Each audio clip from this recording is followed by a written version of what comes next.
Hey, Ed here with this month's person, place, and thing. The person I've been thinking about is Bill Watterson, the genius cartoonist behind Calvin and Hobbes. Calvin and Hobbes was my favorite comic strip for years, and Watterson is one of my heroes. But what I appreciate so much about Watterson isn't how he was able to create such lovable characters. It was how he was able to stop and walk away. Watterson never sold out Calvin and Hobbes. He never went commercial with them. Just think opposite of Disney. For years, they simply showed up in the paper and in his collections.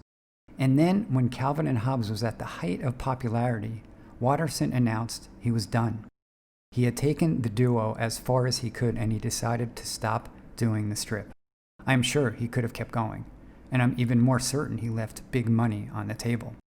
For me, there are several lessons. I think about how important it is to know when your heart is no longer into something and the courage it takes to walk away. As I get older, I also think about how we boomers need to step aside so the next generation can take their place in front. And yes, I think about the grace it requires to lose, to come in second or worse, and to have the dignity to congratulate those who have taken our spot. If only our president had some grace, he could be a model for young people. Instead, I invite the next generations to check out Calvin and Hobbes, where they can learn much more from a small boy and his stuffed tiger.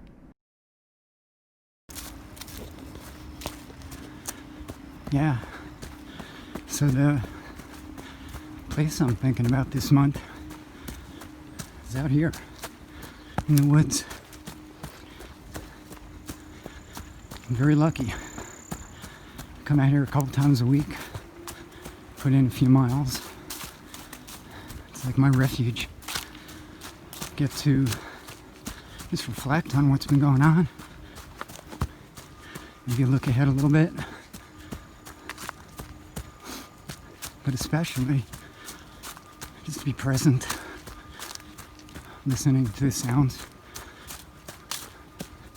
my footsteps.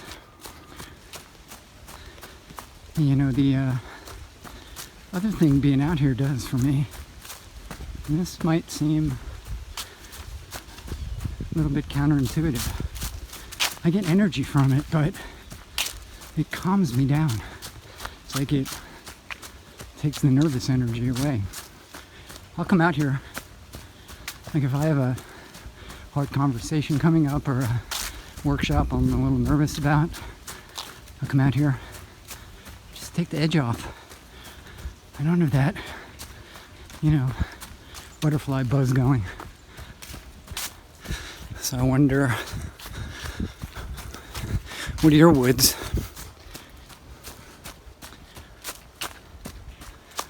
What does it for you? Find some space. I hope you do. Hope you can. There you go.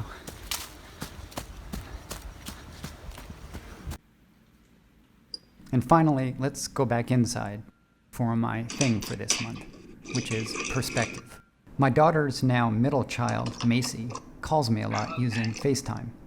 We spend the time talking and seeing each other as is customary. But Macy does something else. She's gotten in the habit of including me in the things she's doing. One day, I found myself looking up from a shelf in a small storage unit where her toys are kept. Basically, Macy had put the phone and its camera on the shelf, and my perspective was of the shelf above me. Another day, she put the phone, aka me, in a rocking chair, and I swayed backwards and forwards. But her favorite thing to do, and what you are currently experiencing, is to strap me in her toy stroller and walk me around the house. It feels special to be included in her world, and of course the lesson does not get lost on me. I think about what else I can be doing to see things differently. I ask myself how I can gain new perspectives. How can I challenge myself to see the world from a new angle, from a new vantage point? Otherwise, I miss so much. Like, for example, how a 2-year-old can teach me just as much as I can teach her. I invite you to seek new perspectives, especially in those areas where you are most sure that you are right. That's it for this month. My very best wishes for a warm, if different, Thanksgiving. Be good to each other out there.